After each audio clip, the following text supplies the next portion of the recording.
L'histoire de Tequila et Taco est la preuve que chat et chien peuvent très bien s'entendre et même être les meilleurs amis du monde. Le canidé, un pincher nain, avait été offert à Delfina Plaja pour son anniversaire. Elle en était littéralement tombée amoureuse et l'élevait comme son propre enfant avec son mari. Adorable, affectueux, débordant d'énergie, mais aimant aussi jouer les chefs, Taco a vite apporté de la bonne humeur au sein de sa famille. L'histoire de Tequila et Taco est la preuve que chat et chien peuvent très bien s'entendre et même être les meilleurs amis du monde. Le canidé, un pincher nain, avait été offert à Delfina Plaja pour son anniversaire. Elle en était littéralement tombée amoureuse et l'élevait comme son propre enfant avec son mari. Adorable, affectueux, débordant d'énergie, mais aimant aussi jouer les chefs, Taco a vite apporté de la bonne humeur au sein de sa famille. Pour Delfina Plaja, il était clair que le chaton se sentait seul, parce que c'est lui qui est venu vers Taco, poussé par sa curiosité et son envie de faire connaissance et de jouer. Au fil des jours, les deux animaux passaient de plus en plus de temps ensemble. La jeune femme a même pu gagner la confiance du petit chat en lui offrant des friandises. Elle hésitait toutefois encore à l'accueillir chez elle, jusqu'au jour où un violent orage a éclaté.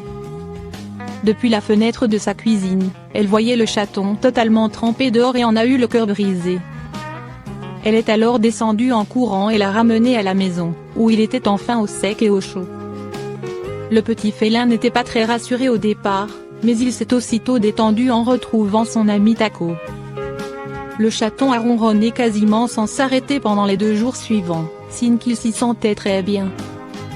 Quand lui et le chien ont bu dans la même gamelle d'eau pour la première fois, Delfina Plaja n'a pas pu retenir ses larmes. Il n'en fallait pas plus pour convaincre définitivement le couple de l'adopter à son tour et de lui donner le nom de Tequila. La belle amitié qui lie, depuis, Taco et Tequila a encouragé Delfina Plaja à récolter des fonds pour aider d'autres animaux. Elle projette même d'ouvrir un refuge. Leishmaniose du chien, symptômes, traitement et prévention. La leishmaniose du chien est une maladie parasitaire pouvant avoir de graves conséquences sur la santé de l'animal. Elle est transmise par un insecte vecteur, le phlébotome, dont la saison d'activité s'étend d'avril-mai à septembre-octobre.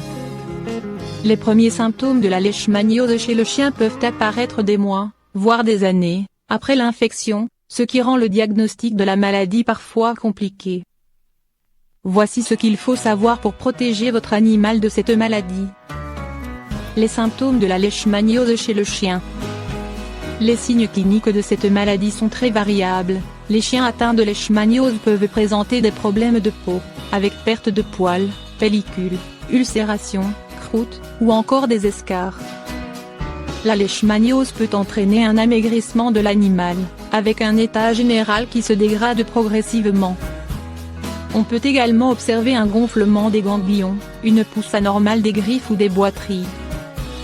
Cette maladie peut également atteindre des organes internes, ce qui peut entraîner une anémie, une atteinte oculaire ou encore une insuffisance rénale par exemple. Le pronostic et le traitement de la leishmaniose chez le chien.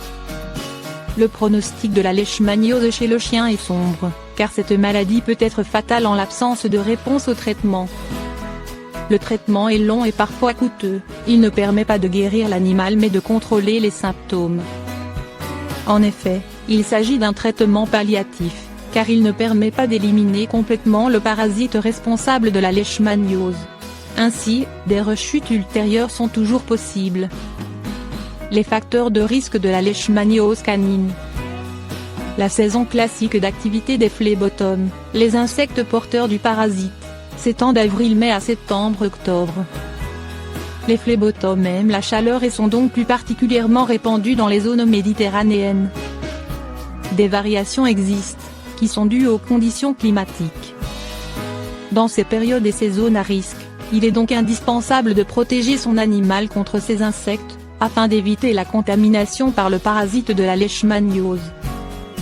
Comment protéger son chien contre la leishmaniose? Pour protéger son chien, il existe 2 solutions complémentaires, la vaccination qui permet de prévenir le risque de développer la maladie, et l'antiparasitaire qui ont une action répulsive contre les phlébotomes. Cette action répulsive permet de prévenir la piqûre et le repas de sang du phlébotomes sur le chien traité et ainsi réduire les risques de contamination par le parasite responsable de la leishmaniose.